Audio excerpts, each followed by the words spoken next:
예수께서 그들에게 제자들입니다. 1차적으로 제자들에게 항상 기도하면서 낙심하지 말아야 될 것을 비유로 들어서 말씀을 합니다. 그 어떤 비유가 잘 아는 대로 어떤 도시에 절대로 하나님을 두려워하지 않고 사람을 무시하는 무지무지 막지한 재판장이 있는데, 그 도시 한 과부가 밤낮으로 찾아와서 나를 내 원수를 갚아달라 그러니 이 양반이 처음에는 무시했다가 가만히 생각해 보니까 내버려 두면은 자기를 괴롭히겠단 말이죠.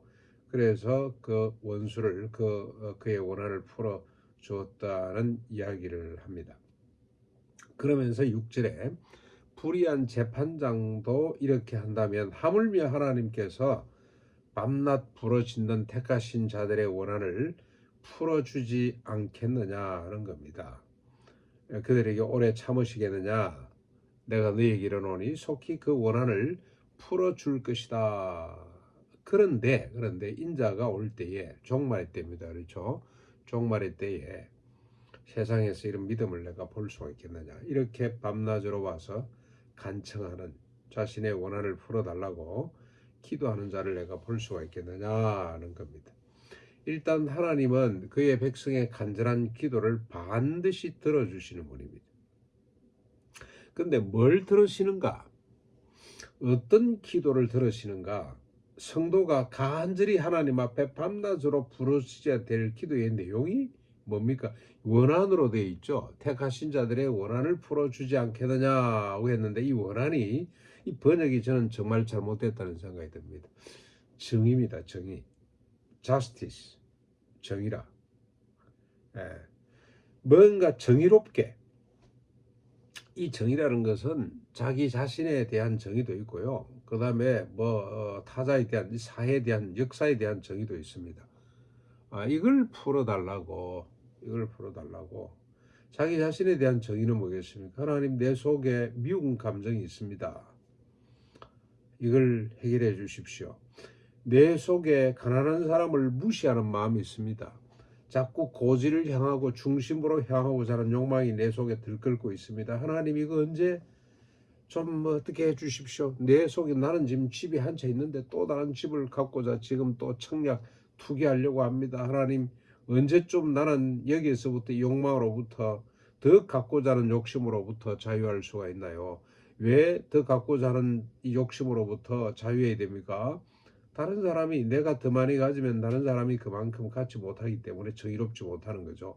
그래서 여기서 말하는 원하는 자스티스예요.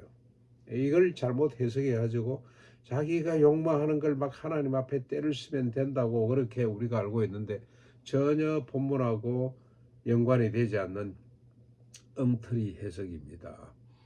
그래서 주님은 종말에 이렇게 강구하는 자를 볼 수가 있는데, 근데 여러분 한번 보십시오. 이게 얼마나 모순된, 만약에 이렇게 해석을 안 하면 이 말씀이 너무 모순이 되죠. 지금 한국 교인들만큼 부르짖는 사람이 없잖아요. 밤낮으로 부르짖잖아요. 밤낮으로. 저 어딥니까? 저 북한산 가면은 막 그냥 저 북한산에 영락기도원 가면 그냥 산 이쪽 저쪽에서 주여 주여 부르짖는 자들이 얼마나 많은지 모릅니다.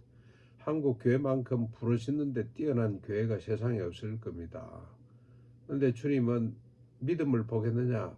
세상에서 내가 참된 믿음을 보겠느냐? 참되게 부르짖는 자를 보겠느냐고 탄식을 하시는데, 뭘 탄식한다는 내용입니까? 이렇게 정의를 위해서 부르짖는, 하나님 앞에 나와서 애간장을 녹이며 부르짖는 자를 세상에서 만날 수가 있겠느냐는 겁니다. 자, 그러면서 또 하나의 기도 예를 드는데요. 9절부터, 이번에는 자기를 의롭다고 믿고 다른 사람을 멸시하는 자들, 바리새인들, 서기관들이죠. 그들에게 비유를 들어서 말씀을 합니다.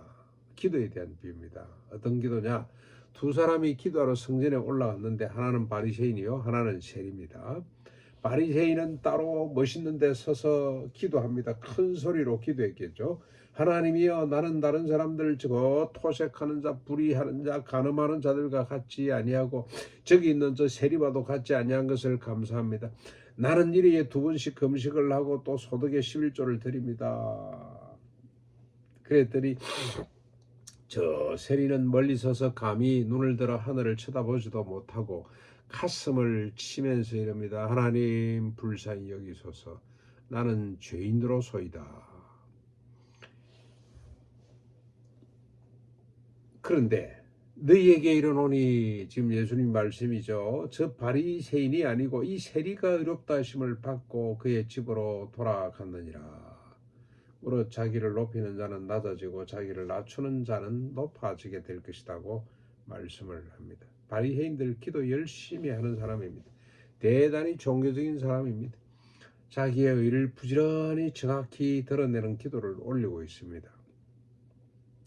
열심히 주님을 섬긴다고 섬기는 사람이죠. 일회에 2번씩 금식하고 11조 잘 내고 얼마나 훌륭한지 모릅니다. 그러나 세리는 어떻습니까? 자신의 가난함이죠. 죄인됨을 슬퍼하면서 가슴을 치고 하나님 앞에 고백합니다. 나는 죄인으로소이다.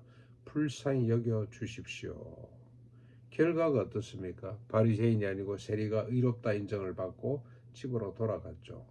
왜 그러냐? 자기를 높이는 자는 낮아지고 자기를 낮추는 자가 높아지기 때문에, 이 하나님 나라의 질서 때문에 그렇습니다. 그런데 이게 왜 자기를 낮추는 자가 높아지고 높이는 자가 낮아지냐? 율법을 알면, 율법을 들여다보면 이건 바로 이해가 됩니다. 율법을 들여다보면 도무지 자신을 높일 수가 없어요. 자신을 의롭다고 인정할 사람이 세상에는 단 한 사람도 없습니다. 한 구절도 지킬 수가 없습니다. 율법을 보면 자기가 낮아질 수밖에 없어요. 그래서 율법을 제대로 읽고 지킨다고 하는 자는 가난한 자들입니다. 불쌍히 여기소서. 나는 죄인입니다 하고 주님 앞에 나올 수밖에 없는, 기도의 자리로 나올 수밖에 없는, 다른 어떤 기도가 아니라 자기 자신의 문제를 들고 자기 자신의 불의를 들고 주님 앞에 와서 하나님, 이 마음속에 있는 이 불의를 멀리 옮기시고 정의를 저 속에 이루어 주십시오라고 기도할 수밖에 없다는 겁니다. 이 둘을 하나로 묶으면 어떻습니까? 이 둘을, 즉 공의를 위해 믿음의 기도를 한다는 것은 먼저 자기 자신, 자기 내면의 공의가 이루어지도록 간절히 기도하는 거죠. 자기 내면의 공의가 이루어지도록 한다는 것은 자기를 위해서, 자신의 의를 위해서 토색하거나 불의를 하거나 가늠하지 않거나 일회에 2번씩 금식하거나 소득의 11조를 드리는 것이 아니라, 그게 아니라 서로 하나님을 알고 높아지는 것을 경계하고 낮은 자, 소외된 자, 고통받는 자를 살피는 것, 그게 공의가 이루어지는 것입니다. 자기 내면에. 그리고 역사 가운데 공의가 이루어진다는 뜻입니다. 이런 기도를 하나님은 반드시 들으시고 응답해 주신다는 거죠. 기도 무조건 하면은 들어준다, 그런 건 종교 미신에서 하는 이야기고요. 우리 기독교, 우리 성경에서 말씀하는 반드시 들어주는 기도는 어떤 기도냐? 공의를 이루어지게 해달라고 하는 기도. 오늘 우리가 탄핵 정국을 보면서 이 법조계가 정말로 문제가 많다. 근데 이게 뭐 다 우리 문제죠. 우리가 그런 사람들을 뽑고 또 뭐 지지하기 때문에. 그래서 정말로 정의롭고 공의로운 세상, 그 이전에 내 내면에 그런 자세, 그런 어떤 삶의 기준을 갖게 해달라고 간절히 주님 앞에 기도할 수 있기를 바랍니다. 내 자신이 아니라 공의를 위해 믿음의 간절한 기도를 드리는 우리가 될 수 있기를 바랍니다.